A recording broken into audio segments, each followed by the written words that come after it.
दोस्तों, आज है 18 जनवरी 2022 और आज 18 जनवरी से करंट अफेयर्स के जितने भी इंपॉर्टेंट क्वेश्चन बन सकते हैं सारे हम इस वीडियो में डिस्कस करेंगे और हर क्वेश्चन से रिलेटेड इंपॉर्टेंट फैक्ट्स भी मैं आपको बताऊंगा। तो दोस्तों, अगर आपको ये वीडियो पसंद आए तो चैनल को लाइक, सब्सक्राइब, कमेंट जरूर करें। तो चलो दोस्तों, शुरू करते हैं आज के करंट अफेयर्स के बारे में। आज का हमारा पहला जो करंट अफेयर्स का क्वेश्चन है वो है ई गवर्नेंस के लिए राष्ट्रीय पुरस्कार प्रदान किया गया है। दूसरा जो पॉइंट है, ऑक्सफैम इंडिया ने इन इक्वलिटी किल्स रिपोर्ट जारी की है। तीसरा जो पॉइंट है दिल्ली में पहली डीटीसी इलेक्ट्रिक बस शुरू की गई है। चौथा पॉइंट है, चीन की जन्म दर रिकॉर्ड निम्न स्तर पर पहुंची है। पांचवा जो पॉइंट है, भारत में गाड़ियों में अनिवार्य रूप से 6 एयर बैग दिए जाएंगे। तो ये क्वेश्चन है आज के करंट अफेयर्स के बारे में। ये तो आपके एक पंक्ति में हो गई। अब हम बात करेंगे एक एक पॉइंट के बारे में, इनके एक एक पॉइंट की मुख्य बिंदु के बारे में। तो चलो शुरू करते हैं दोस्तों आज के पहले क्वेश्चन की ओर। पहला जो क्वेश्चन है, ई गवर्नेंस के लिए राष्ट्रीय पुरस्कार प्रदान किया गया। अब ई किसे ये प्रोवाइड किया, किसने प्रोवाइड किया, हम इसके बारे में बात करते हैं। ई गवर्नेंस 2020-21 के लिए राष्ट्रीय पुरस्कार हाल ही में नागालैंड के मोन जिला प्रशासन को प्रदान किया गया। किसने प्रोवाइड, कहाँ, किससे मिला? मोन जिला प्रशासन को मिला। अब इसके बारे में बात करते हैं। हैदराबाद में ई गवर्नेंस पर 24वें राष्ट्रीय सम्मेलन में पुरस्कार प्रदान किया गया। केंद्रीय राज्य मंत्री डॉक्टर जितेंद्र सिंह, किसने प्रोवाइड किया? डॉक्टर जितेंद्र सिंह ने किया गया थावसेलन को। किससे प्रोवाइड किया गया, किसने दिया? जितेंद्र सिंह ने। किसे दिया गया? थावसेलन को।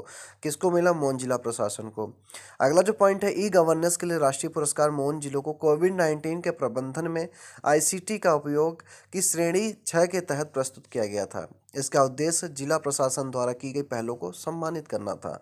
तो ई गवर्नेंस का अगर एग्जाम में क्वेश्चन आता है कि ई गवर्नेंस के लिए राष्ट्रीय पुरस्कार प्रदान किया गया, किसे प्रदान किया गया? मोन जिला प्रशासन को। किसे मिला?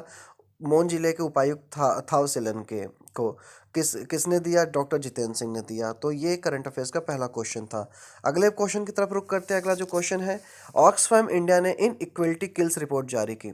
चलिए इसके बारे में बात करते हैं। तो ऑक्सफैम इंडिया की इन इक्वलिटी किल्स रिपोर्ट के अनुसार भारत के सबसे अमीर परिवारों की संपत्ति 2021 में रिकॉर्ड ऊंचाई पर पहुंच गई है। अब इसके मुख्य बिंदु पे बात करते हैं। इस रिपोर्ट में कहा गया है कि 84% भारतीय परिवारों ने कोविड-19 महामारी के बीच आय में गिरावट दर्ज की है। दूसरा जो पॉइंट है, सबसे अमीर 98 भारतीयों के पास उतनी ही संपत्ति है जितनी नीचे के 552 मिलियन लोगों के पास है। अगला पॉइंट है, 2021 के दौरान भारतीय अरबपतियों की संख्या 102 से बढ़कर 142 हो गई है। कितनी हो गई है? 142 हो गई है। कितने थे पहले? 102 था। अगला जो पॉइंट है, शीर्ष 100 परिवारों की संपत्ति 57.3 लाख करोड़ रुपए है। कितना है? 57.3 लाख करोड़ रुपए है। स्टार्टिंग के 1 से लेकर 100 परिवार की अगर बात की जाए तो उनकी टोटल संपत्ति मिला के 57.3 लाख करोड़ रुपए है। अगला जो पॉइंट है, ऑक्सफैम के अनुसार 98 अरबपतियों की संपत्ति पर 4% टैक्स और 17 साल के लिए मिड डे मील कार्यक्रम के लिए फंड कर सकता है। अगर 58 अरबपतियों की संपत्ति का देखा जाए तो 4% टैक्स से अगर वो दे तो 17 साल के लिए मिड डे मील कार्यक्रम के लिए फंड कर सकता है। सारे बच्चे खाना खा सकते हैं। ये एक्चुअली इनके रिपोर्ट में कहा गया है। अगले पॉइंट की तरफ चलते हैं। अगला जो पॉइंट है, दिल्ली में डीटीसी इलेक्ट्रिक बस शुरू की गई है, जिसमें, चलो इसके बारे में बात करते हैं। 17 जनवरी 2022 को दिल्ली के मुख्यमंत्री कौन है? अरविंद केजरीवाल ने दिल्ली परिवहन निगम की पहली इलेक्ट्रिक बस को हरी झंडी दिखाई। ई बसें 27 किलोमीटर लंबे रूट पर चलेंगी। इन बसों का निर्माण जेबीएम ऑटो लिमिटेड द्वारा किया गया। किसने किया है? जेबीएम ऑटो लिमिटेड द्वारा किया गया है। अब इसके मुख्य बिंदु में बात करते हैं। ये इलेक्ट्रिक बसें लो फ्लोर बसें हैं। ये पूरी तरह से वातानुकूलित है, यानी आपको एसी, और अगर गर्मी है तो एसी का, अगर ठंडी है तो हीटर का भी काम करेंगी। यानी कि इलेक्ट्रिक बसें लो फ्लोर बसें हैं। ये पूरी तरह से वातानुकूलित हैं। अगला जो पॉइंट है, दिल्ली सरकार ने फरवरी 2022 तक 50 और इलेक्ट्रिक बसें जारी करने की योजना बनाई है। यानी अगले महीने तक 50 और इलेक्ट्रिक बसें जारी कर दी जाएंगी। अगर बात करें, प्रति माह इलेक्ट्रिक बसों को जोड़ने का लक्ष्य 50 है, यानी कम से कम 50 इलेक्ट्रिक बसों को पर माह और जोड़ा जाएगा। अगले पॉइंट की तरफ बात करते हैं। पहले तय की गई पाइपलाइन में दिल्ली सरकार 2300 इलेक्ट्रिक बसें लॉन्च करेगी। इनमें से 1300 की खरीद डीटीसी बस द्वारा की जाएगी। बाकी 1000 बसों को क्लस्टर योजना के तहत संचालित किया जाएगा, जो कि अपने आप में ये बहुत बड़ी पहल है। क्योंकि यहाँ पे अगर दिल्ली के लोग जो भी रह रहे हैं, आपको पता होगा कि दिल्ली में वायु प्रदूषण का बहुत खतरा बना रहता है। आए दिन यहाँ का वायु प्रदूषण का स्तर बहुत ज़्यादा रहता है। अगर यहाँ पे दिल्ली में एक नई पहल पहल जो हो रही है, इलेक्ट्रिक बसें जारी की जा रही हैं, जिससे कम से कम बहुत तो नहीं है लेकिन एटलीस्ट बहुत कुछ तो फर्क पड़ेगा यहाँ के वायु प्रदूषण में। तो चलिए इसके लिए हम अप्रिशिएट करते हैं दिल्ली गवर्नमेंट को। चलो अगले पॉइंट की तरफ चलते हैं। हमारा अगला जो क्वेश्चन है, चीन की जन्म दर रिकॉर्ड निम्न स्तर पर पहुंची है। चलो इसके बारे में बात करते हैं। आंकड़ों के अनुसार चीन में जन्म दर 2021 में रिकॉर्ड निचले स्तर पर आ गई है, क्योंकि विश्लेषक देश में अपेक्षा से अधिक उम्र बढ़ने की चेतावनी दे रहे हैं। इसके मुख्य बिंदु में बात करते हैं। विश्लेषकों के अनुसार अपेक्षा से अधिक तेजी से बढ़ती उम्र आर्थिक विकास की चिंता को गहरा करेगी। दूसरा पॉइंट है, चीन पहले से ही तेजी से उम्र बढ़ने वाले कार्यबल दशकों में सबसे कमजोर जनसंख्या वृद्धि और धीमी अर्थव्यवस्था के साथ एक खतरनाक जनसांख्यिकी संकट से जूझ रहा है। अगला जो पॉइंट है, चीन में 2021 में जन्म दर घटकर प्रति 1000 लोगों पर 7.52 जन्म हो गई है। 2020 में यह 8.52 थी। यह 1978 के बाद से चीन के वार्षिक सांख्यिकी वार्षिक डेटा में सबसे कम आंकड़ा है। अगला जो पॉइंट है, चीन ने 2021 में 10.62 मिलियन जन्म दर्ज किए हैं।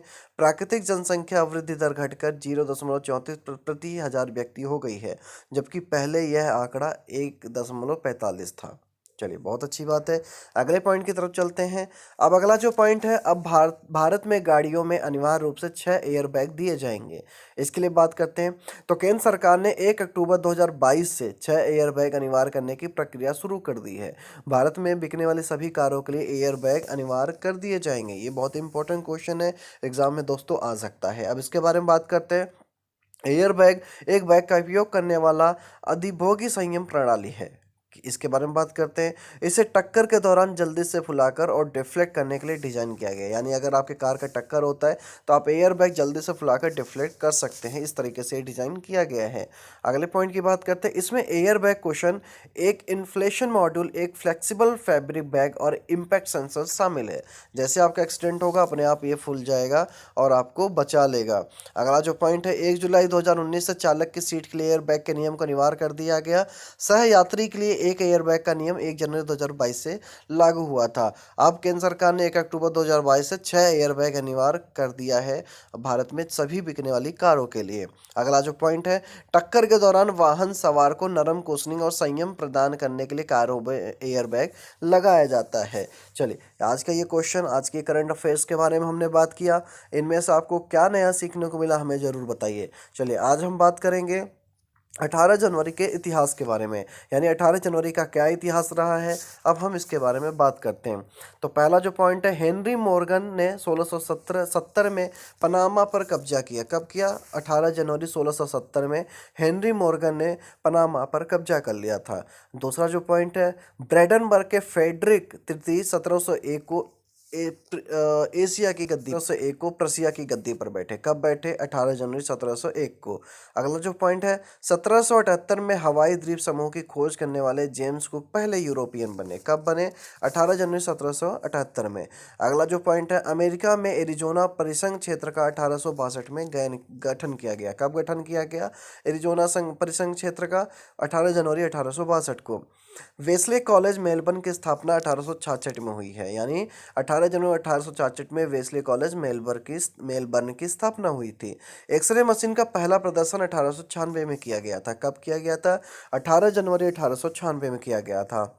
अगला जो पॉइंट है, आलीशान गाड़ियां बनाने वाली British company Bentley Motors limited की स्थापना 1919 में हुई। कब हुई? 18 जनवरी 1919 में हुई। तो इसके बारे में और बात करते हैं।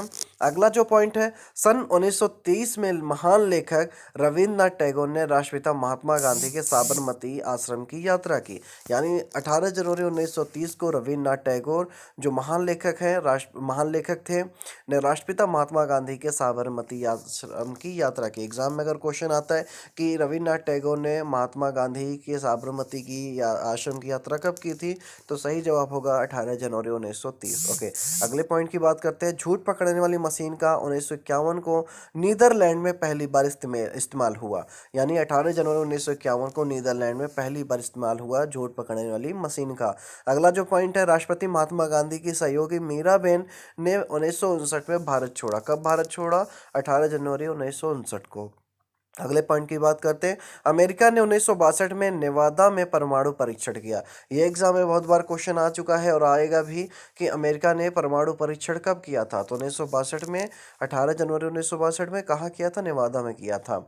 अगला जो पॉइंट है, yahoo.com का डोमेन 1995 में आज ही के दिन बनाया गया था। तो एक्चुअली एक वेबसाइट के लिए बता दूं कि हर एक वेबसाइट के लिए एक पर्टिकुलर डोमेन नेम होता है, और ऐसे ही yahoo.com का डोमेन 1995 में आज ही के दिन बनाया गया था। अगला जो पॉइंट है, नफीसा जोसेफ 1997 में मिस इंडिया बनी। कब बनी? 1997 में मिस इंडिया बनी। ओके, अगले पॉइंट की तरफ चलते हैं। बंगाल क्रिकेट एसोसिएशन ने 2009 में सौरव गांगुली को सोने के बैट से सम्मानित किया। तो ये एक्चुअली आज के इतिहास के बारे में हमने बताया। अब हम बात करते हैं 18 जनवरी को कौन से महापुरुष ऐसे हैं, कौन से चर्चित व्यक्तित्व के लोग हैं जिनका जन्म हुआ था। तो चलिए बात करते हैं पहले पॉइंट की ओर। महाराष्ट्र के महान विद्वान समाज सुधारक महादेव गोविंद रानाडे का जन्म 1842 में हुआ। कब हुआ था? 18 जनवरी 1842 में हुआ था।